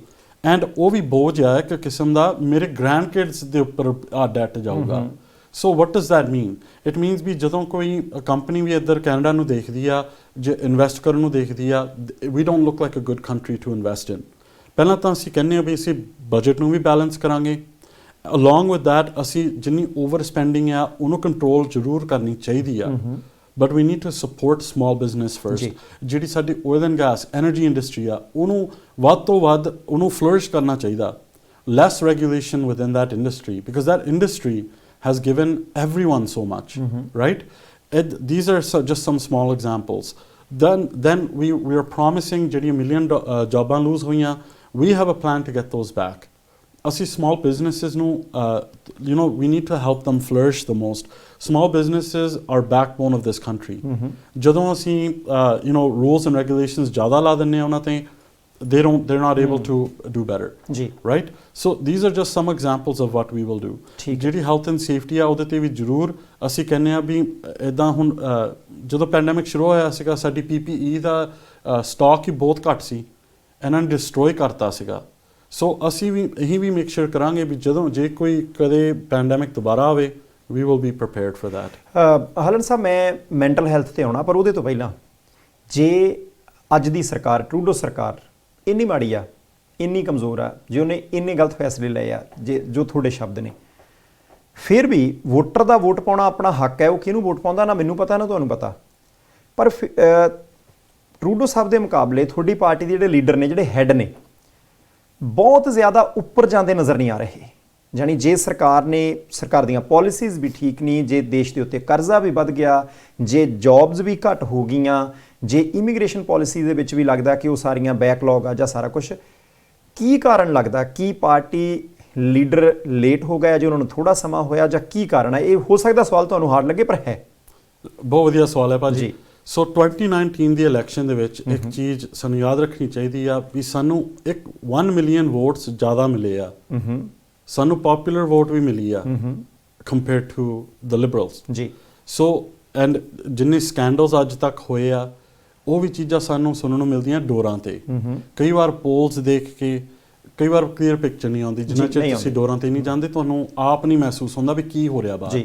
ਸੋ ਅਸੀਂ ਜਿੰਨਾ ਡੀਲ ਕਰਦੇ ਹਾਂ ਸਮਾਲ ਬਿਜ਼ਨੈਸਿਸ ਨਾਲ, ਆਮ ਲੋਕਾਂ ਨਾਲ, they have the same feeling. ਕੱਲ੍ਹ ਵੀ ਇੱਕ ਡੋਰ ਤੇ ਇੱਕ ਯੂਥ ਨੇ ਮੈਨੂੰ ਪੁੱਛਿਆ ਵੀ ਜਿੰਨੇ ਸਕੈਂਡਲਸ ਹੋ ਰਹੇ ਆ ਐਸ ਪ੍ਰਾਈਮ ਮਿਨਿਸਟਰ ਦੇ ਸਾਹਮਣੇ, ਅਸੀਂ ਵੀ ਹੈਰਾਨ ਆ ਵੀ ਉਹੋ ਜਿਹੇ ਪਾਵਰ ਵਿੱਚ ਆ, ਰਾਈਟ? ਦੈਟਸ ਇੱਕ ਸਿੱਧਾ ਸਵਾਲ ਸੀ ਉਹਦਾ। ਸੋ ਮੇਰਾ ਕਹਿਣ ਦਾ ਇਹ ਵੀ ਮਤਲਬ ਹੈ ਵੀ ਅਸੀਂ, ਸਾਡਾ ਲੀਡਰ ਹੁਣ ਉਹਨੂੰ ਸਾਲ ਹੋ ਗਿਆ ਜੀ, ਇਕੱਲਾ ਸਾਲ ਹੀ ਹੋਇਆ, ਪੈਂਡੈਮਿਕ ਵੀ ਕਰਕੇ ਉਹਨਾਂ ਨੂੰ ਐਕਟੀਵਿਟੀਜ਼ ਨਹੀਂ ਹੋਈਆਂ, ਨੋ ਐਕਟੀਵਿਟੀਜ਼, ਜ਼ੂਮ ਤੇ ਕਰਦੇ ਰਹੇ ਮੀਟਿੰਗਾਂ। ਤੁਹਾਨੂੰ ਪਤਾ ਹੀ ਆ ਵੀ ਇਹ ਜ਼ੂਮ ਇੰਨਾ ਇਫੈਕਟਿਵ ਨਹੀਂ ਹੁੰਦਾ। ਹੁਣ ਸ਼ੁਰੂ ਹੋਇਆ ਵੀ he is able to go coast to coast. ਹੁਣ ਥੋੜ੍ਹਾ ਜਿਹਾ ਬਾਹਰ ਆਉਣ ਲੱਗੇ, ਸਾਡੇ ਕੈਲਗਰੀ ਵੀ ਆਏ ਸੀਗੇ, ਅਸੀਂ ਵੀ ਇੱਕ ਸਟੈਂਪੀਡ ਬ੍ਰੈਕਫਾਸਟ ਰੱਖਿਆ ਸੀ, ਬਹੁਤ ਵਧੀਆ ਰਿਸਪੌਂਸ ਸੀਗਾ ਉਹਨਾਂ ਦਾ। ਮੋਮੈਂਟਮ ਇਜ਼ ਦੇਅਰ ਜੀ। ਦੂਜੀ ਗੱਲ ਇਹ ਆ ਜਦੋਂ ਕੈਂਪੇਨ ਸ਼ੁਰੂ ਹੁੰਦੇ ਆ, ਹਜੇ ਤਾਂ ਕੈਂਪੇਨ ਸ਼ੁਰੂ ਨਹੀਂ ਹੋਈ ਸਾਡੇ ਵੱਲੋਂ ਜੀ, ਉਹਨਾਂ ਵੱਲੋਂ ਤਾਂ ਸ਼ੁਰੂ ਹੋ ਗਈ ਆ, ਜਿੰਨੀਆਂ ਅਨਾਉਂਸਮੈਂਟਸ ਕਰ ਰਹੇ ਆ, ਜਿੰਨੇ ਪੈਸੇ ਵੰਡ ਰਹੇ ਆ, ਵੀ ਤੁਹਾਡੇ ਲਈ ਡਬਲ ਜਿਹੜੀ ਹਾਰਡਸ਼ਿਪ ਹੈਗੀ ਆ ਇਸ ਲਈ। ਆਫ ਕੋਰਸ ਉਹਦੇ ਨਾਲ ਫਿਰ ਕੀ ਹੁੰਦਾ, ਕੈਂਪੇਨ ਦੇ ਵਿੱਚ ਤੁਸੀਂ ਆਪਣਾ ਪਲੇਟਫਾਰਮ ਡਿਸਪਲੇ ਕਰ ਸਕਦੇ ਹੋ, ਫਿਰ ਤੁਹਾਨੂੰ ਵੀ ਉਨਾ ਏਅਰ ਟਾਈਮ ਉਨਾ ਹੀ ਮਿਲਦਾ ਆ ਜੀ। ਸੋ ਆਫ ਕੋਰਸ ਸਾਡਾ ਵੀ ਐਜ਼ ਅ MP ਸਾਡਾ ਵੀ ਇਹੀ ਫਰਜ਼ ਆ ਵੀ ਵੀ ਸ਼ੁੱਡ ਮੇਕ ਸ਼ੋਰ ਸਾਡਾ ਮੈਸੇਜ ਬਾਹਰ ਨੂੰ ਜਾਵੇ। ਅਸੀਂ ਤਾਂ ਹੀ ਇੱਥੇ BC ਨੂੰ ਆਏ ਆ, ਐਂਡ ਇਟ ਇਜ਼ ਰੈਜ਼ੋਨੇਟਿੰਗ ਜਦੋਂ ਅਸੀਂ ਗੱਲਾਂ ਕਰਦੇ ਆ। ਬਟ ਜਦੋਂ ਕੈਂਪੇਨ ਸ਼ੁਰੂ ਹੋਗਾ then you will see much a different picture as well. ਫਿਰ ਸਾਰਿਆਂ ਨੂੰ ਉਨਾ ਕੀ ਏਅਰ ਟਾਈਮ ਮਿਲਦਾ ਹੁੰਦਾ, ਏਅਰ ਟਾਈਮ ਮਿਲਦਾ। ਨਹੀਂ ਠੀਕ ਹੈ ਹਲਨ ਸਾਹਿਬ, ਇੱਕ ਮੈਂਟਲ ਹੈਲਥ ਵਾਲਾ ਇਸ਼ੂ ਜਿਹੜਾ ਚਾਹੇ ਇੱਥੋਂ ਦੇ, ਕਿਉਂਕਿ ਬਹੁਤ ਸਾਰੇ ਲੋਕਾਂ ਦੇ ਕੰਮ ਬੰਦ ਹੋ ਗਏ, ਜੌਬਸ ਚਲੇ ਗਈਆਂ, ਬਹੁਤ ਸਾਰੀਆਂ ਪਲੈਨਿੰਗਸ ਲੋਕਾਂ ਨੇ ਕੀਤੀਆਂ ਸੀ, ਉਹ ਬ੍ਰੇਕ ਲੱਗ ਗਈ। ਉਹਦੇ ਵਿੱਚ ਕਸੂਰ ਕਿਸੇ ਦਾ ਨਹੀਂ, ਪੈਂਡੈਮਿਕ ਹੈ। ਮੈਂਟਲ ਹੈਲਥ ਦੇ ਇਸ਼ੂ ਆਉਣ ਲੱਗ ਪਏ। ਇੰਟਰਨੈਸ਼ਨਲ ਸਟੂਡੈਂਟ ਆਉਂਦੇ ਆ, ਉਹਨਾਂ ਦੇ ਤਾਂ ਹੁੰਦੇ ਹੀ ਆ, ਕਿਉਂਕਿ ਇੱਕ ਤਾਂ ਘਰ ਛੱਡ ਕੇ ਆਉਣਾ, ਦੂਸਰਾ ਨਵੀਂ ਥਾਂ ਆ, ਜੌਬਸ ਦੀ ਗੱਲ ਆ, ਤੁਸੀਂ ਪੜ੍ਹਾਈ ਵੀ ਪੂਰੀ ਕਰਨੀ ਆ, ਉਹਦੇ ਤੋਂ ਬਾਅਦ ਬਹੁਤ ਕੁਝ ਹੋ ਰਿਹਾ। ਫਿਰ ਕਈ ਵਾਰੀ ਬਹੁਤ ਸਾਰੇ ਸਾਡੇ ਜਿਹੜੇ ਐਜੂਕੇਸ਼ਨਲ ਇੰਸਟੀਟਿਊਸ਼ਨਸ ਨੇ, ਉਹਨਾਂ ਦੀਆਂ ਵੀ ਕਈ ਵਾਰੀ ਸਮੱਸਿਆਵਾਂ ਆ ਰਹੀਆਂ। ਬਿਲਕੁਲ।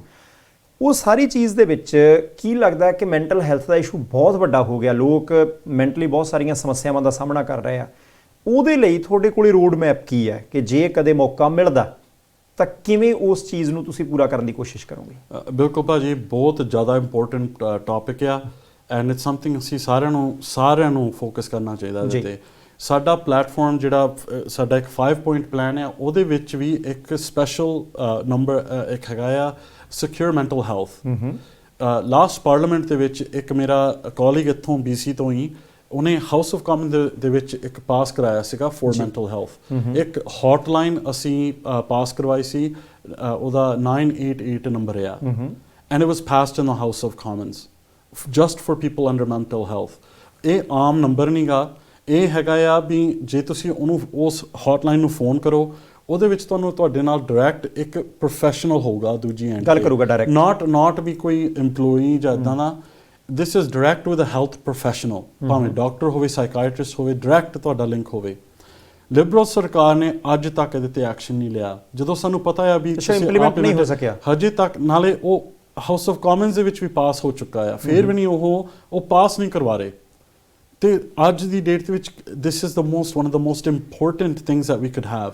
ਮੈਂ ਰੋਕਣਾ ਨਹੀਂ ਸੀ ਚਾਹੁੰਦਾ ਕਿ ਪਾਰਲੀਮੈਂਟ ਦੇ ਵਿੱਚ ਉਹ ਇਸ਼ੂ ਚੁੱਕਿਆ ਦੁਬਾਰਾ ਅਸੀਂ ਵਾਰ-ਵਾਰ ਚੁੱਕੀ ਜਾਂਦੇ ਆ। ਇਟਸ ਸੱਚ ਐਨ ਇੰਪੋਰਟੈਂਟ ਟੌਪਿਕ। ਅਸੀਂ ਕੁਐਸਚਨ ਪੀਰੀਅਡ ਦਾ ਜਿਹੜਾ ਸਾਡਾ ਹੁੰਦਾ ਆ ਕਮੇਟੀਜ਼ ਦੇ ਵਿੱਚ, ਇਹ ਵਾਰ-ਵਾਰ ਰੇਜ਼ ਵੀ ਕੀਤਾ ਆ। ਹੁਣ ਤਾਂ ਪਾਰਲੀਮੈਂਟ ਖਤਮ ਆ, ਉਹ ਜਿਹੜਾ ਸੈਸ਼ਨ ਆ, ਪਰ ਐਂਡ ਤੱਕ ਅਸੀਂ ਪੁੱਛਦੇ ਰਹੇ ਆ ਇਹਨਾਂ ਨੂੰ ਵੀ ਲਾਈਕ ਤੁਸੀਂ ਐਕਸ਼ਨ ਨਹੀਂ ਲਿਆ, and there was no response to that. So it shows you ਵੀ ਲਿਬਰਲ ਸਰਕਾਰ ਦੇ ਤੇ ਬਿਲਕੁਲ ਉਹ ਸੀਰੀਅਸ ਨਹੀਂ ਲੈ ਰਹੇ ਇਹ ਚੀਜ਼ ਨੂੰ। ਹਲਨ ਸਾਹਿਬ, ਇਹ ਕਿਉਂਕਿ ਆਪਣਾ ਪ੍ਰੋਗਰਾਮ TV ਤੇ ਆਉਣਾ, ਅਸੀਂ ਇਹ ਰਿਕਾਰਡ ਕਰਕੇ ਰੱਖ ਲੈਣਾ, ਜਦੋਂ ਵੀ ਤੁਹਾਡੀ ਸਰਕਾਰ ਬਣਦੀ ਹੈ, ਉਹਦੇ ਤੋਂ ਬਾਅਦ ਫਿਰ ਮੈਂ ਉਹੀ ਵੀਡੀਓ ਤੁਹਾਡੇ ਸਾਹਮਣੇ ਰੱਖ ਕੇ ਤੁਹਾਡੇ ਤੋਂ ਪੁੱਛਣਾ ਵੀ ਤੁਸੀਂ ਕੰਮ ਕਿਉਂ ਨਹੀਂ ਕੀਤਾ। 100% ਉਦੋਂ ਤੱਕ ਤਾਂ ਗੁਰੂ ਮਹਾਰਾਜ ਦੀ ਕਿਰਪਾ ਨਾਲ ਉਦੋਂ ਤੱਕ ਹੋ ਚੁੱਕਾ। ਚਲੋ ਠੀਕ ਹੈ ਜੀ। ਬਿਕਾਜ਼ ਫਰੇਮਵਰਕ ਤਾਂ ਹੈਗਾ ਆ, we need to implement it now. we have resources to do it. ਸਾਨੂੰ ਇੰਪਲੀਮੈਂਟੇਸ਼ਨ ਕਰਨੀ ਚਾਹੀਦੀ ਆ ਹੁਣ ਨਾਲੇ ਜੇ ਦੇਖਿਆ ਜਾਵੇ, ਜੇ ਹਾਊਸ ਆਫ ਕਾਮਨਸ ਦੇ ਵਿੱਚ ਪਾਸ ਹੋ ਗਿਆ, ਸਾਰਿਆਂ ਨੇ ਅਗਰੀ ਕੀਤਾ ਵੀ ਇਹ ਚੀਜ਼ ਸਾਨੂੰ ਲੋੜ ਆ, ਜੇ ਉਹ ਫਿਰ ਵੀ ਨਹੀਂ ਐਕਸ਼ਨ ਲੈ ਰਹੀ, it doesn't look good that ਉਹ ਰਿਸਪੈਕਟ ਨਹੀਂ ਕਰ ਰਹੇ। ਇੱਕ ਮੇਰੀ ਜਿਗਿਆਸਾ, ਆਪਣੀ ਕਿਉਰਿਓਸਿਟੀ ਆ ਕਿ ਕੀ ਇੱਕ ਮੈਂਬਰ ਪਾਰਲੀਮੈਂਟ ਜਾਂ ਵਿਰੋਧੀ ਜਿਹੜੀ ਪਾਰਟੀ, ਆਪੋਜੀਸ਼ਨ ਪਾਰਟੀ ਆ, ਕਿ ਉਹ ਰਿਟਨ ਵੀ ਕੁਐਸਚਨ ਦਾ ਆਨਸਰ ਲੈ ਸਕਦੀ ਹੁੰਦੀ ਹੈ? ਕਦੇ ਰਿਟਨ ਲੈਣ ਦੀ ਕੋਸ਼ਿਸ਼ ਕੀਤੀ ਹੋ ਪਾਰਟੀ ਨੇ? ਬਿਲਕੁਲ ਭਾਜੀ। ਸੋ ਡਿਫਰੈਂਟ ਤਰੀਕੇ ਹੁੰਦੇ ਆ, ਉਹਨੂੰ OPQ ਕਹਿੰਦੇ ਹੁੰਦੇ ਆ, you can put in A-tip ਵੀ ਕਹਿ ਦਿੰਦੇ ਆ ਜੀ। And ਆਮ ਜਿਹੜੀ ਪਬਲਿਕ ਆ, you can also put in those questions by paper. They have about I think like 90 ਦਿਨ ਹੁੰਦੇ ਆ ਉਹਨਾਂ ਨੂੰ ਰਿਸਪੌਂਸ ਦੇਣ ਦਾ, ਪਰ ਕਈ ਵਾਰ ਉਹ ਆਨਸਰ ਉਦਾਂ ਦਾ ਮਿਲ ਜਾਂਦਾ ਵੀ ਉਹ ਗੋਲ ਹੀ ਹੁੰਦਾ। ਹਾਂ, that's right. ਠੀਕ ਹੈ। So but ਫਿਰ ਵੀ ਸਾਡਾ ਫਰਜ਼ ਬਣਦਾ, we should do the most that we can do.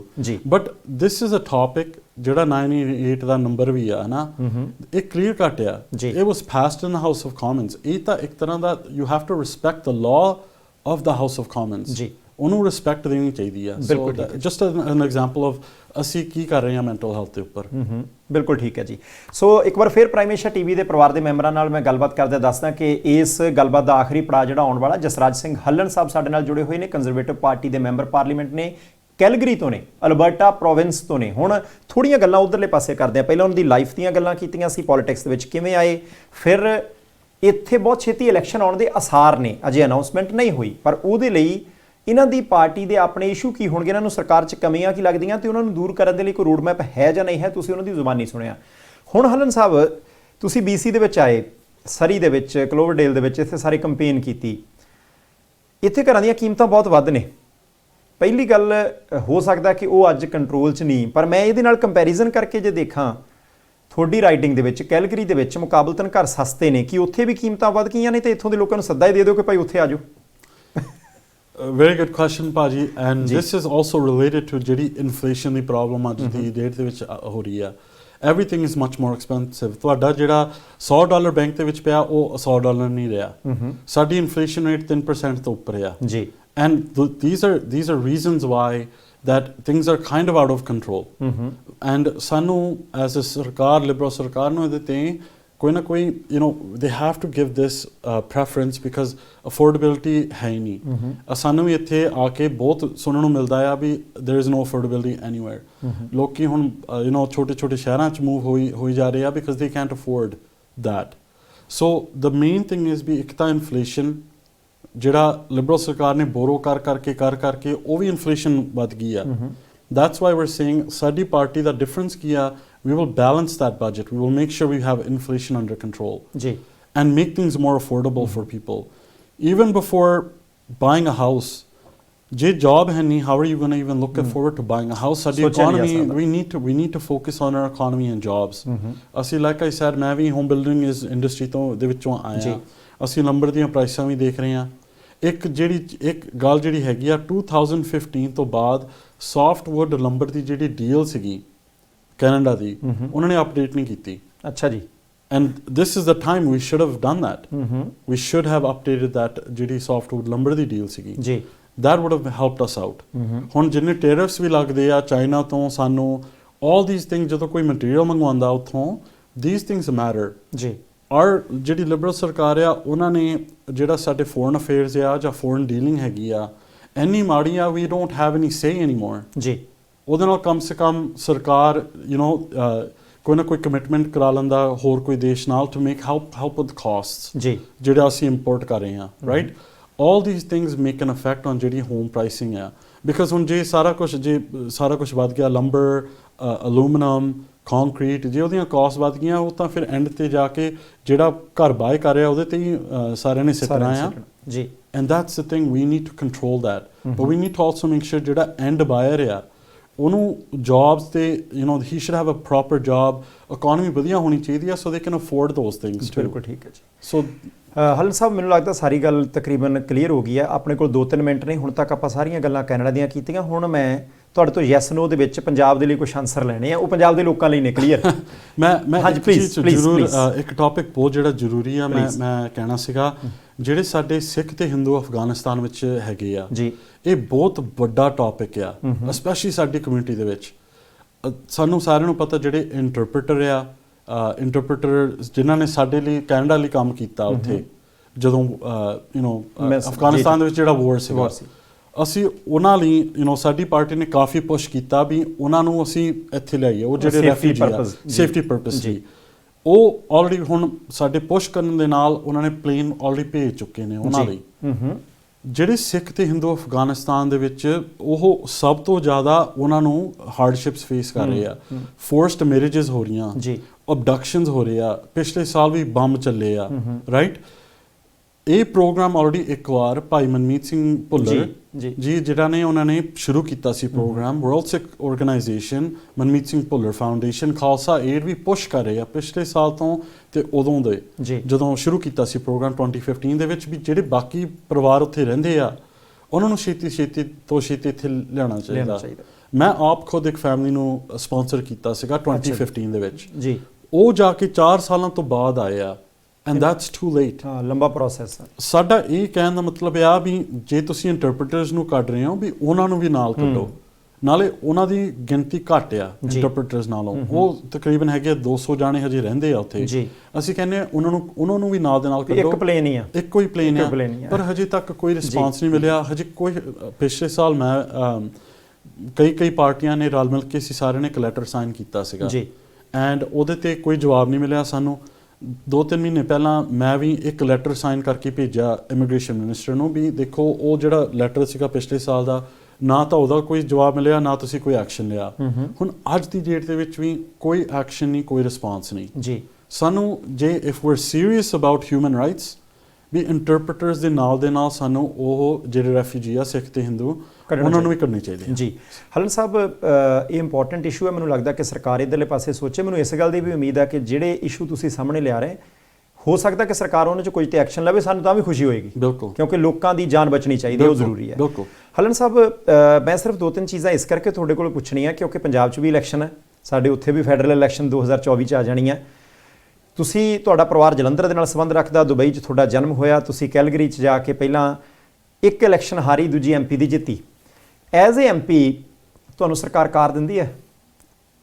ਬਿਲਕੁਲ ਜੀ, ਕਾਰ ਦਿੰਦੀ ਹੈ, ਇੱਕ ਕਾਰ, ਸਰਕਾਰੀ ਕਾਰ। ਮੈਂ ਤਾਂ car as in I thought you meant word. ਨਹੀਂ ਜੀ, ਕਾਰ ਨਹੀਂ ਜੀ, ਕਾਰ ਨਹੀਂ ਦਿੰਦੀ। ਅੱਛਾ, ਬਸ ਤੁਸੀਂ ਯੈਸ ਨੋ ਕਰੀ ਜਾਓ। ਅਸੀਂ ਸਾਰੇ ਕਈ ਵਾਰ ਸਾਨੂੰ ਟ੍ਰਾਂਜ਼ਿਟ ਵੀ ਲੈਣਾ ਪੈਂਦਾ ਜੀ, ਜਿਹੜਾ ਪਬਲਿਕ ਟ੍ਰਾਂਜ਼ਿਟ ਆ, ਹਾਂਜੀ, ਬੱਸ ਦੇ ਵਿੱਚ ਪਰ ਉਹਦੇ ਨਾਲ ਵੀ ਇਹ ਬਹੁਤ ਵਧੀਆ ਗੱਲ ਆ, ਤਾਂ you get to meet your constituents, ਲੋਕਾਂ ਨਾਲ ਜੁੜੇ ਰਹਿੰਦੇ ਹੋ, ਲੋਕਾਂ ਨਾਲ, ਲਾਈਕ ਤੁਹਾਨੂੰ ਫਿਰ ਇਸ਼ੂਜ਼ ਦਾ ਪਤਾ ਹੋ ਜਾਂਦਾ। ਨਹੀਂ ਫਿਰ ਤੁਸੀਂ ਰੈੱਡ ਲਾਈਟ, ਲਾਲ ਬੱਤੀ ਕਿੱਥੇ ਲਾਉਣੇ ਜੇ ਕਾਰ ਨਹੀਂ ਮਿਲਦੀ ਸਰਕਾਰੀ?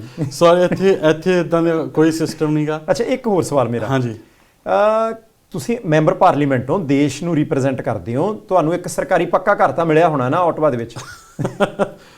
ਦੇਖੋ, ਇਦਾਂ ਨਹੀਂ ਹੁੰਦਾ, ਸਾਨੂੰ ਪੱਕਾ ਕੋਈ ਘਰ ਨਹੀਂ ਮਿਲਦਾ, ਕੋਈ ਇਦਾਂ ਜ਼ਰੂਰ ਹੁੰਦਾ ਵੀ ਤੁਹਾਡੇ ਖਰਚੇ ਜ਼ਰੂਰ ਕਈ ਪਰਸੈਂਟੇਜ ਤੱਕ ਕਵਰ ਕਰ ਲੈਂਦੇ ਆ, ਬਿਕਾਜ਼ ਤੁਹਾਡੀ ਡਿਊਟੀ ਹੁੰਦੀ ਹੈ ਉੱਥੇ ਰਹਿਣਾ, ਪਰ ਇਦਾਂ ਨਹੀਂ ਵੀ ਸਾਡਾ ਕੋਈ ਸਰਕਾਰੀ ਘਰ ਹੁੰਦਾ। ਇੱਕ ਮੈਨੂੰ ਦੱਸਿਓ ਕਿ ਤੁਹਾਨੂੰ ਗਨਮੈਨ ਕਿੰਨੇ ਮਿਲੇ ਆ ਜੀ ਨਾਲ? ਜ਼ੀਰੋ ਭਾਜੀ। ਅੱਛਾ, ਜ਼ੀਰੋ। ਪਰ ਇਹਦੇ ਨਾਲ ਦੇ ਨਾਲ ਮੈਂ ਇੱਕ ਥੋੜਾ ਇਹ ਬਹੁਤ ਮਜ਼ਾਕ ਵਾਲੀ ਗੱਲ ਹੈ, ਜਦੋਂ ਅਸੀਂ ਆਪਣੇ ਆਫਿਸ ਵਿੱਚ ਵੀ ਹੁੰਨੇ ਆ, ਜਦੋਂ ਕੰਸਟੀਚੂਐਂਟਸ ਨਾਲ ਮਿਲਦੇ ਆ, ਉਹ ਵੀ ਹੈਰਾਨ ਹੁੰਦੇ ਆ ਵੀ ਯਾਰ ਇੱਥੇ ਨਾ ਤਾਂ ਕੋਈ ਗਨਮੈਨ ਆ, ਨਾ ਕੋਈ 12-15 ਬੰਦੇ ਉਹਨਾਂ ਦੇ ਸਾਹਮਣੇ ਨਹੀਂ ਹੈਗੇ, ਬਸ ਸਾਡਾ ਤਾਂ ਕੰਮ ਇਦਾਂ ਹੀ ਆ। ਅੱਛਾ, ਇੱਕ ਹਲਨ ਸਾਹਿਬ, ਇੱਕ ਸਵਾਲ ਮੇਰਾ ਹੋਰ ਹੈ ਕਿ ਨਾਲ ਦੀ ਨਾਲ ਵੈਸੇ ਹੀ ਪੁੱਛਣ ਨੂੰ ਜੀ ਕੀਤਾ ਕਿ ਜਿੱਦਣ ਤੁਹਾਡੀ ਟੈਨਿਓਰ ਖਤਮ ਹੋ ਜਾਣੀ ਹੈ, ਤੁਸੀਂ 4 ਸਾਲ MP ਰਹਿ ਜਾਣਾ, ਮੰਨ ਲਓ ਵੀ ਪੂਰਾ ਹੁੰਦਾ ਸਰਕਾਰ ਦਾ। ਹਾਂਜੀ ਹਾਂਜੀ। ਉਹ ਤੋਂ ਅਗਲੇ ਮਹੀਨੇ ਤੁਹਾਨੂੰ ਪੈਨਸ਼ਨ ਮਿਲਣੀ ਹੈ ਨਾ? 4 ਸਾਲ ਤੋਂ ਬਾਅਦ ਨਹੀਂ। 4 ਸਾਲ ਤੋਂ ਬਾਅਦ ਨਹੀਂ ਮਿਲਣੀ? ਕਦੋਂ ਮਿਲਣੀ ਜਾ ਕੇ?